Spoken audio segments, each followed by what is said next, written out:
Assalamualaikum warahmatullahi wabarakatuh. Jumpa lagi teman. Yuk kita langsung aja ke bagian berikutnya. Tapi biasa, sebelum kita masuk ke bagian berikutnya, kita berdoa dulu ya. Bismillahirrahmanirrahim. Allahumma sholli ala sayyidina Muhammad sallallahu alaihi wasallam. Oke teman-teman, kita masuk.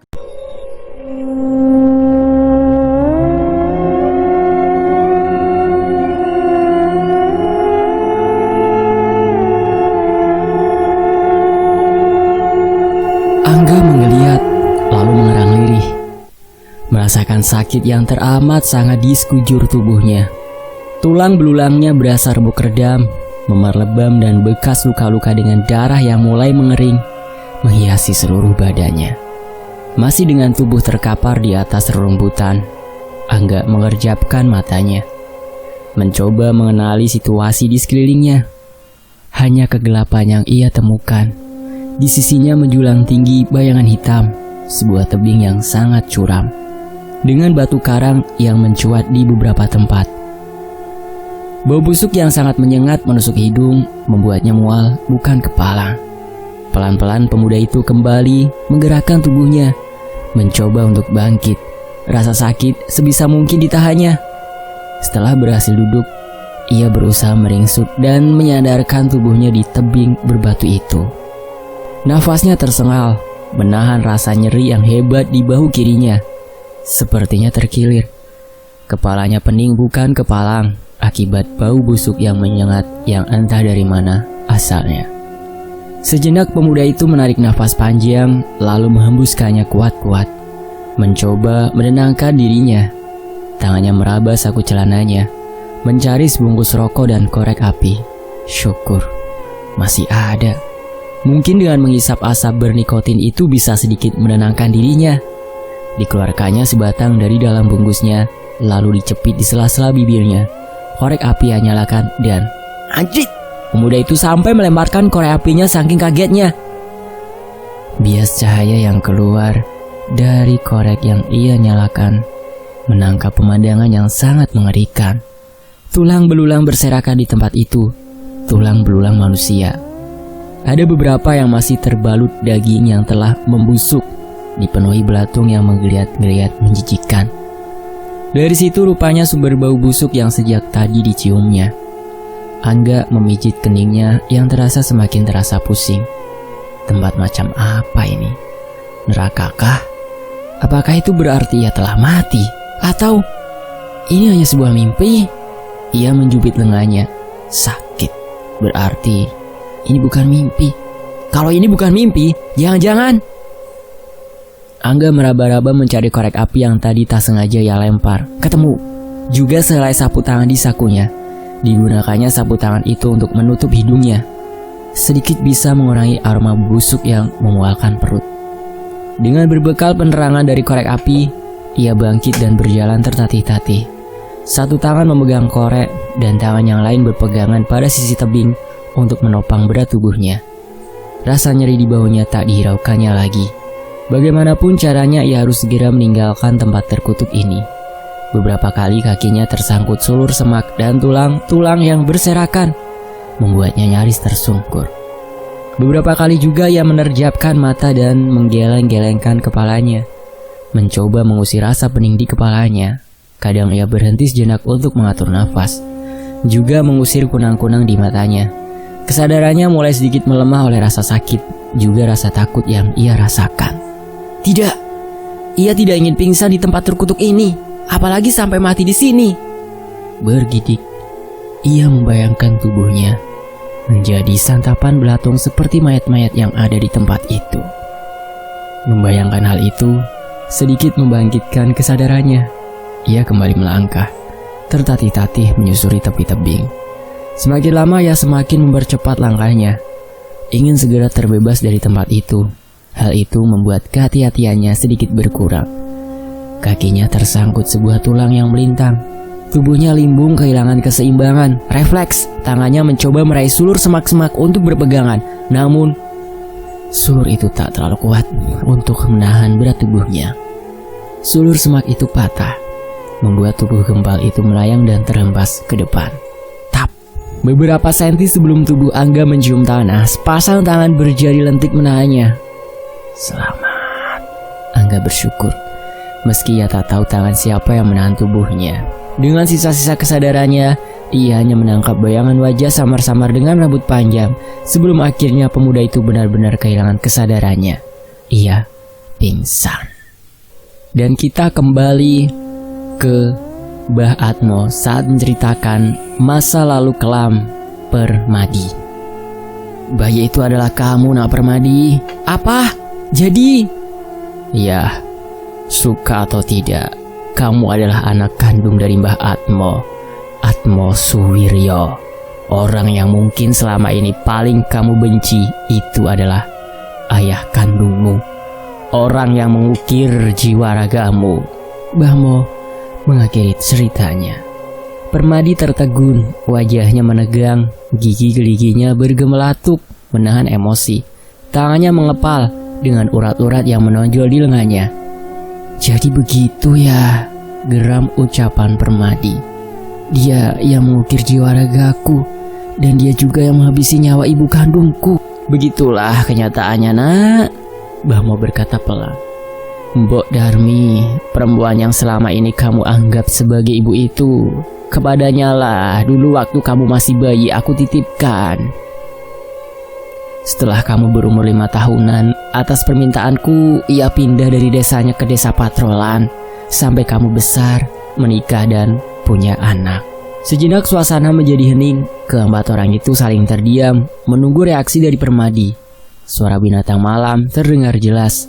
Hawa semakin dingin, dengan kabut yang semakin menebal. Kita lanjutkan perjalanan.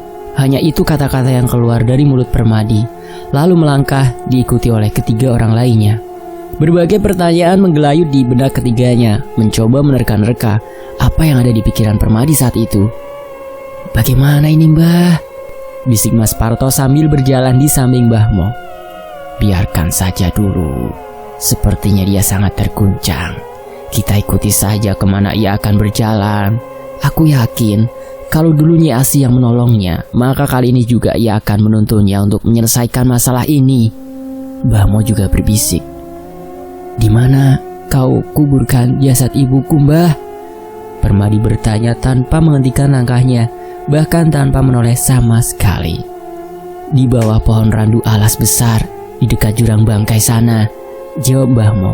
Kita ke sana, kata Permadi tegas. Pak Bayan duduk bersimpuh di lantai tanah, menghadap tepat ke arah dipan di mana tubuh Mbah Atmo terbaring lemah.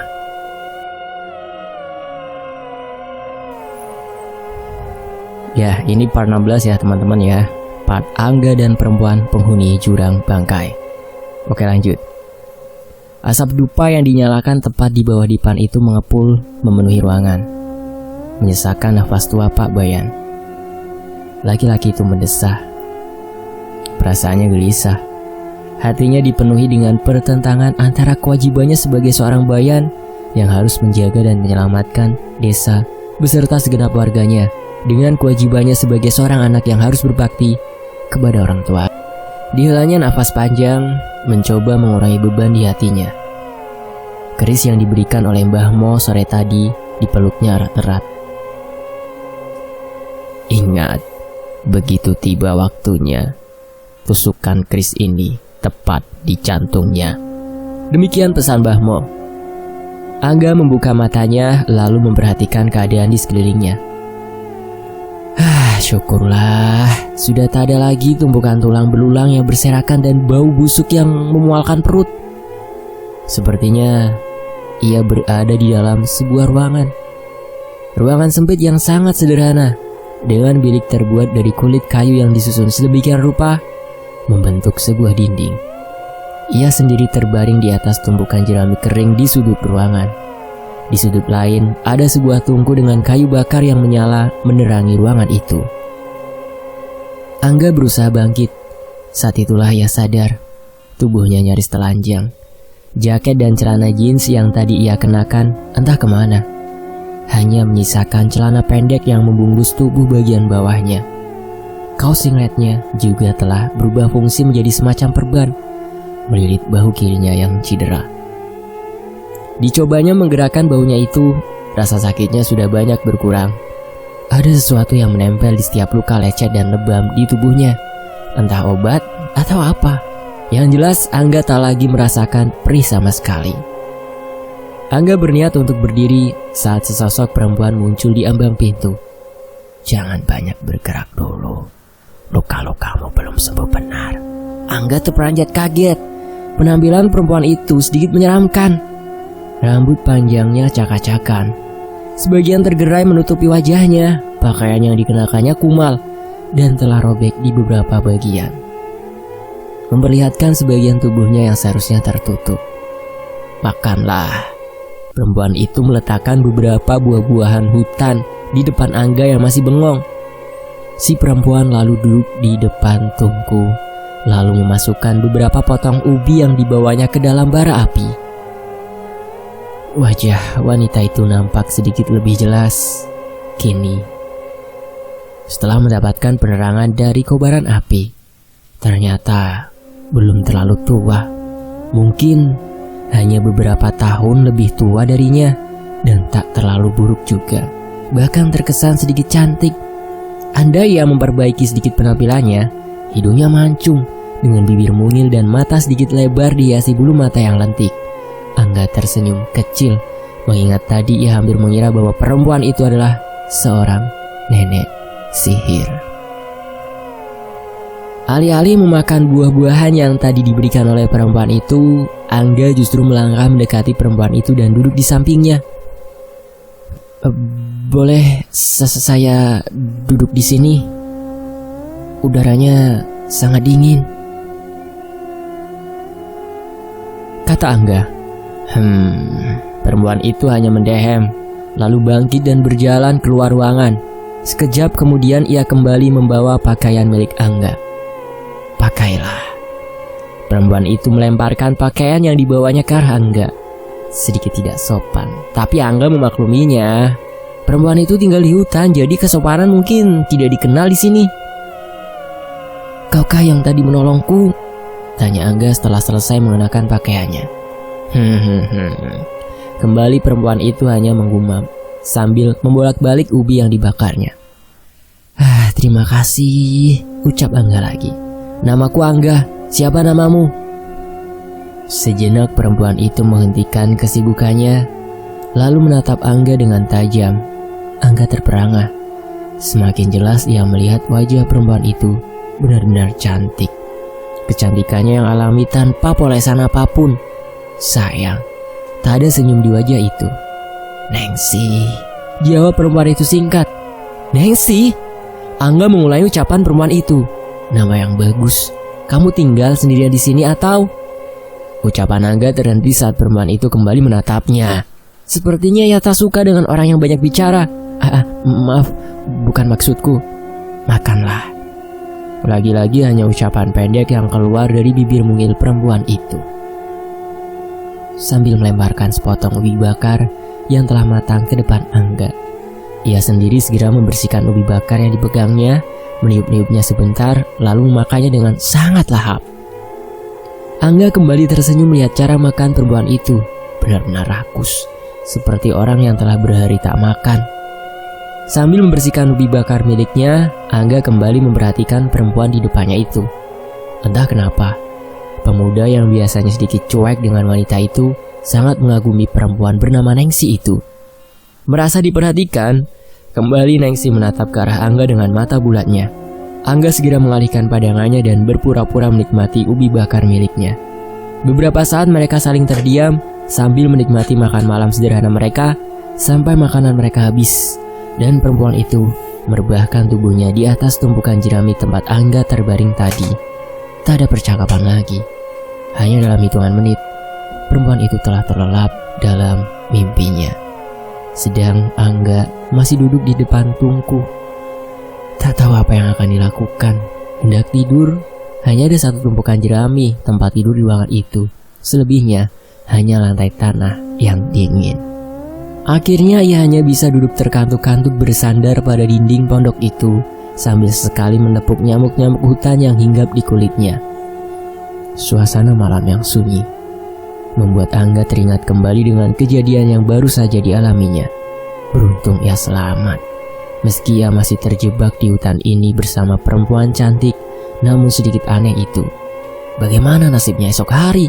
Dan bagaimana nasib Anggi? Selamatkah ia? Atau makhluk-makhluk itu juga menangkapnya? Berjuta pertanyaan menuntut sebuah jawaban di benak Angga, membuat pemuda itu resah. Mari kita masuk ke part 17, Makam Nyi Asih. Di mana kau kuburkan jasad ibuku, Mbah? Permadi bertanya tanpa menghentikan langkahnya, bahkan tanpa menoleh sama sekali. Di bawah pohon randu alas, di dekat jurang bangkai sana, jawab Mbahmu. Kita ke sana, kata Permadi tegas. Tunggu, Anggi menyela. Bagaimana dengan Bang Angga? Bukan urusanku, dengus Permadi sambil terus berjalan. Hei, setega itukah dirimu? Suara Anggi meninggi. Dengar Nona, Permadi berbalik dan menatap Anggi tajam. Aku sudah peringatkan agar kalian tidak datang kemari. Kalau kalian sekarang terlibat masalah, itu karena kalian yang keras kepala. Jadi tanggung sendiri akibatnya. Jangan coba-coba melibatkanku dalam masalahmu. Oh, seperti itu. Anggi tak kalah tajam menatap Permadi. Baiklah, aku juga tak butuh bantuanmu. Kita berpisah di sini. Aku akan mencari abangku dengan atau tanpa kalian. Tunggu.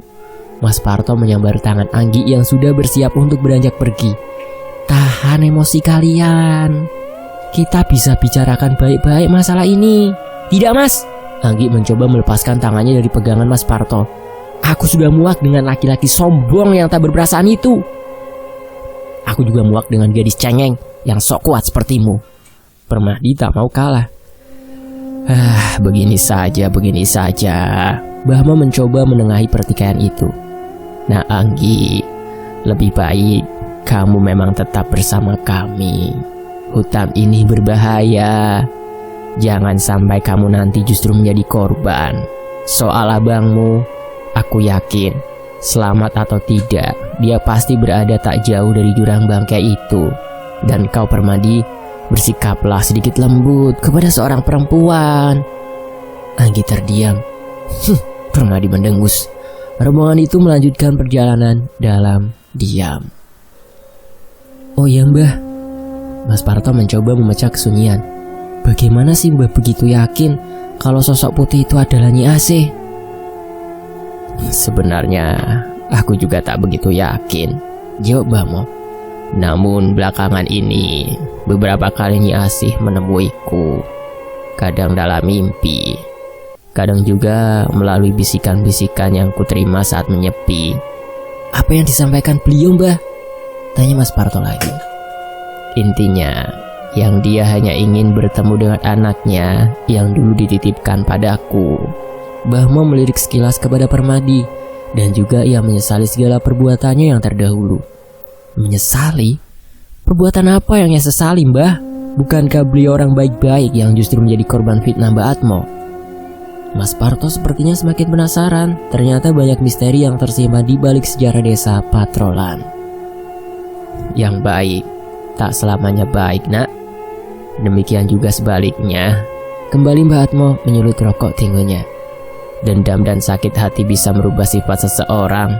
Meninggal dengan cara yang mengenaskan, ditambah harus terpisah dengan anak yang ia lahirkan, bahkan tanpa sempat untuk menyusuinya, membuat arwah Nyi Asih tak tenang. Dendam yang ia bawa membuatnya memilih jalan yang salah. Perempuan itu menjual jiwanya kepada siluman monyet penghuni hutan ini. Dengan imbalan, para siluman itu membalaskan dendamnya kepada orang-orang yang menghabisinya. Jadilah desa Patrolan mendapat teror habis-habisan dari siluman monyet itu. Satu persatu warga yang dulu ikut melenyapkan Nyi Asih lenyap secara misterius. Mengerikan, desis Anggi pelan. Itu belum seberapa nak. Lanjut Mamo. Kang Atmo yang menyadari hal itu tentu saja tak mau tinggal diam. Dengan kesaktian yang dimilikinya, ia berhasil mempengaruhi Raja Siluman Monyet itu. Dari yang awalnya membantu Nyi Asih, kini berbalik memusuhinya. Jiwa Nyi Asih dikurung, dan anak keturunannya diincar untuk dilenyapkan. Itulah sebabnya dulu Permadi dan istrinya sampai terjebak di hutan ini. Dan karena itu juga dulu aku ikut mendukung untuk mengusir Permadi dari desa. Bukan karena aku membencimu, nak, tapi itu aku lakukan semata-mata demi keselamatanmu. Selama kau masih di desa ini, Kang Atmo akan terus mencoba untuk melenyapkanmu. Laki-laki biadab! Permadi kembali merutuk. Setelah masalah ini selesai, akan kuhabisi laki-laki itu. Jangan terlalu menurutkan dendam, nak. Biar bagaimanapun dia adalah ayah kandungmu. Dan yakinlah, segala perbuatan baik ataupun buruk suatu saat pasti akan mendapatkan balasannya. Permadi terdiam. Demikian juga Anggi dan Mas Parto. Mereka kembali melanjutkan perjalanan dalam diam. Nah, kita hampir sampai. Itu pohon randu alas yang kumaksud. Dan yang di sana itulah yang disebut jurang bangkai. Sebisa mungkin hindari tempat itu. Jelas Mbah Mo. Tiba-tiba Anggi mendesis sambil memegangi lengan kirinya. Lengan yang kemarin nyaris remuk dicengkeram oleh Mbah Atmo kembali terasa sakit dan berdenyut. Kenapa, Mbak? Mas Parto menyadari gerakan Anggi. Gak apa-apa, Mas. Cuma lenganku yang kemarin dicengkeram oleh Mbak Atmo kembali terasa sakit, sahut Anggi. Ini tidak bagus. Kita harus bergegas. Jika tanda yang dibuat Kang Atmo di lenganmu itu sudah bereaksi, itu artinya kehadiranmu di tempat ini sudah diketahui oleh para siluman itu. Mereka akan memburumu, nak. Jadi hati-hati. Pucat wajah Anggi mendengar kata-kata Mbah Mo barusan. Teringat dengan kebuasan monyet siluman yang menyerang kakaknya beberapa waktu yang lalu. Tenang, Mbak. Mas Parto menyentuh keris yang terselip di pinggangnya. Kami akan menjagamu. Akhirnya sampailah mereka di bawah pohon besar itu. Permadi segera berlutut di depan makam sang ibu. Doa ia panjatkan dengan khusyuk. Tanpa terasa, air mata mengambang di kedua kelopak matanya. Ketiga orang yang menyertainya hanya bisa terdiam 1000 bahasa. Berakhir sudah pertarungan malam ini. Permadi segera menghambur memeluk sang istri yang disambut dengan erat oleh Nengsih. Sedang Angga masih tersekat melihat tubuh sang adik masih melayang dan bergerak pelan menghampiri Mbah Mo. Ni, Mbah Mo berseru lirih. Terima kasih telah membantu kami malam ini. Anakku, suara itu masih terdengar serak dan berat. Permadi. Mbah Mo menoleh ke arah Permadi. Sosok Anggi segera melayang mendekati Permadi dan memeluknya. Ibu. Permadi membalas pelukan itu, membuat Angga terjengah. Seumur-umur ia belum pernah melihat Anggi memeluk laki-laki, tapi sudahlah. Semua kejadian ini benar-benar di luar nalar Angga. Anakku, isak tangis terdengar pelan. Kau sudah besar, nak. Ibu. Tanpa malu-malu lagi, Permadi juga menumpahkan air matanya. Sementara itu, di waktu yang sama, namun tempat yang berbeda, Pak Bayan tersentak dari lamunannya. Terdengar erangan lirih dari mulut Mbah Atmo yang terbaring di atas dipan. Pak Bayan beringsut mundur saat menyadari ada perubahan dari tubuh Mbah Atmo. Tubuh yang awalnya hanya tinggal tulang berbalut kulit itu kini tampak membesar, kekar, dengan otot-otot yang bertonjolan di lengannya. Bulu-bulu halus mulai tumbuh di sekujur tubuhnya dan makin lama makin memanjang, jadi menyerupai rambut kasar berwarna hitam kemerahan. Seiring dengan itu, perubahan lain juga terjadi. Dahi laki-laki itu berubah jadi sedikit menonjol. Matanya membulat dan semakin cekung. Hidungnya mengecil dan dagunya sedikit memanjang. Rambut-rambut halus juga tumbuh di wajah itu. Perubahan terus terjadi. Lengan laki-laki tua itu memanjang. Kakinya yang memendek dengan jari-jari kaki yang justru memanjang. Kuku-kuku jari kaki dan tangannya berubah menjadi cakar, panjang dan tajam. Mbah Atmo sudah berubah menjadi sosok menyeramkan. Menggeram dan bangkit dari tidurnya. Dipan tempatnya tadi berbaring berderak hancur berkeping-keping. Tak sanggup menahan berat tubuhnya. Makhluk itu mengaum sambil menengadahkan wajahnya. Pak Bayan tanggap, inilah waktunya. Laki-laki setengah baya itu mencabut dan menghunus keris pemberian Mbah Mo. Hanya menghunusnya, setelah itu tak ada gerakan lain lagi. Tatapan mata merah dari makhluk itu membuatnya tercekat, tak mampu berbuat apa-apa. Bahkan untuk mengedipkan matanya pun, Pak Bayan sudah tak sanggup. Makhluk itu mengerah marah saat menatap keris yang ada di tangan Pak Bayan. Tangan makhluk itu melayang, menyambar tubuh Pak Bayan, membuat laki-laki itu terhempas ke sudut ruangan. Pak Bayan melenguh saat mencoba untuk bangkit, lalu tubuhnya kembali roboh. Darah kental mengalir dari sudut bibir dan kedua lubang hidungnya. Kembali makhluk itu menggeram sambil menengadahkan wajah dan menepuk dada dengan kedua tangan kekarnya. Buak! Pintu kamar terdobrak. Seseorang menerobos masuk, bergulingan di lantai, menyambar keris di tangan Pak Bayan dan jrep. Keris itu menancap tepat di jantung makhluk itu. Makhluk hitam besar itu melolong tinggi, merasakan sakit yang teramat sangat. Perempuan berbaju kumal itu semakin dalam menancapkan kerisnya.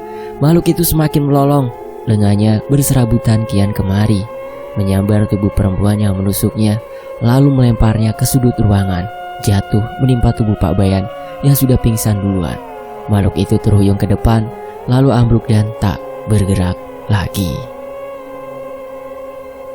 Kita masuk ke part akhir dari sebuah kisah. Ibu, tanpa malu-malu lagi Permadi menumpahkan air matanya. Terima kasih, Kang. Masih dengan memeluk Permadi, Anggi berkata pelan. Anggi yang dirasuki oleh Ibu Permadi. Suara terdengar sedikit lembut kini.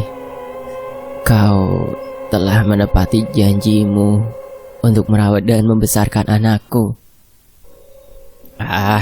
Itu sudah menjadi kewajibanku, Nyi. Bahmo menjawab pelan.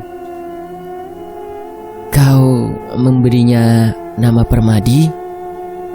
Itu kebetulan saja. Bahmo terlihat sedikit salah tingkah. Aku ingat dulu saat kita sering nonton wayang berdua kan. Kau sangat menyukai tokoh Permadi. Jadi aku berpikir untuk menamainya Permadi. Anggi melepaskan pelukannya pada Permadi lalu melayang mendekati Mbah Mo. Senyumnya mengembang meski air mata masih membasahi pipinya. Sekali lagi, terima kasih, Kang. Ingin sekali aku memelukmu saat ini, tapi kita sudah sama-sama tua, tak pantas rasanya. Dan sudahlah, Nyi, lupakan masa lalu. Mbah Mo memotong ucapan Anggi. Sekarang semua sudah berakhir, kembalilah ke alammu dengan tenang. Semua dendamu telah terbayar kini. Tidak, Kang, masih ada satu hal yang ingin aku selesaikan. Sumber dari semua masalah ini. Serahkan semua padaku. Jangan kau kotori tanganmu dengan dendam. Akan ku selesaikan semua malam ini juga. Benarkah? Anggi kembali tersenyum. Bahmo mengangguk. Baiklah kalau begitu, aku sudah tenang kini. Saatnya aku pergi. Kutitipkan anakku padamu, Kang. Bahmo kembali mengangguk. Suasana menjadi hening. Sinar rembulan menerobos lebatnya dedaunan, menyinari tubuh Anggi yang terdiam mematung. Selamat tinggal, Kang. Selamat tinggal anakku. Selamat tinggal muridku, menantuku. Aku akan selalu merindukan kalian. Anggi tertunduk, matanya terpejam, lalu tubuhnya limbung dan ambruk ke tanah. Anggi! Ibu! Nyi Guru! Nyi! Hampir serempak. Angga, Permadi, Nengsi, dan Mbah Mo berseru sambil memburu ke tempat Anggi jatuh. Angga merengkuh tubuh sang adik dalam pelukannya. Bang Angga! Gadis itu pelan-pelan membuka matanya lalu melihat sekeliling dengan heran. Apa yang terjadi, Bang? Dia bertanya seperti itu. Tak apa, Anggi. Semua telah berakhir. Kita selamat sekarang. Angga membantu adiknya itu untuk berdiri. Ya, semua sudah selesai. Bahmo menimpali. Sudah saatnya kita untuk pulang. Mudah-mudahan kita tidak tersesat lagi. Mas Parto yang sejak tadi diam ikut bicara. Bocah gendeng, apa maksudmu bicara begitu? Tak ada lagi yang akan menyesatkan kita. Monyet-monyet itu telah musnah kan? Semprot Bahmo, membuat Mas Parto cengengesan sambil garu-garu kepala. Akhirnya rombongan dari desa patrolan itu meninggalkan hutan. Angga memapah Anggi, Permadi menggandeng tangan Nengsi. Mbah Mo menepis tangan Mas Parto yang berusaha menuntunnya. Aku masih bisa berjalan sendiri, sungut laki-laki tua itu. Mudah-mudahan Bayan berhasil melaksanakan tugas yang kuberikan dengan baik, kata Mbah Mo saat mereka mulai mendekati rumah Pak Bayan. Kalau tidak, sia-sia sudah kita bertaruh nyawa di hutan tadi. Memangnya tugas apa yang sampean berikan pada Pak Bayan, Mbah? Tanya Mas Parto. Menghabisi Kang Atmo, jawab Mbah Mo singkat. Sampean menyuruh Pak Bayan membunuh bapaknya sendiri? Jangan cerewet. Coba kamu lihat ke dalam kamar Kang Atmo, bisik Mbah Mo saat mereka telah memasuki rumah Pak Bayan. Kenapa harus aku sih, Mbah? Protes Mas Parto. Siapa lagi kalau bukan kamu? Sambil bersungut-sungut Mas Parto mengintip melalui celah pintu. Gelap, Mbah, kata Mas Parto setengah berbisik. Masuk dan nyalakan lampunya, bodoh. Lagi-lagi Mas Parto bersungut-sungut, lalu masuk dan menyalakan lampu. Matanya terbelalak seketika menyaksikan pemandangan dalam kamar itu. Di tengah ruangan, nampak tubuh Mbah Atmo tergeletak bersimbah darah dengan sebilah keris yang menancap di dadanya. Sedang di sudut ruangan, tubuh Pak Bayan dan Mbok Darmi saling bertindihan. Sudah kuduga. Mbah Mo ikut masuk ke dalam kamar. Bayan pengecut. Beruntung aku juga menyuruh Darmi untuk mengawasinya. Mbah Mo mencoba menyadarkan kedua orang yang pingsan dengan posisi saling tumpang tindih itu. Pagi menjelang, rumah Mbok Tona terlihat ramai pagi itu. Semua berkumpul di situ. Suasana haru dan tangis, kebahagiaan menyelimuti sebuah keluarga yang telah tercerai-berai selama bertahun-tahun. Meski ada sedikit rasa duka karena mereka baru saja memakamkan jenazah Mbah Atmo.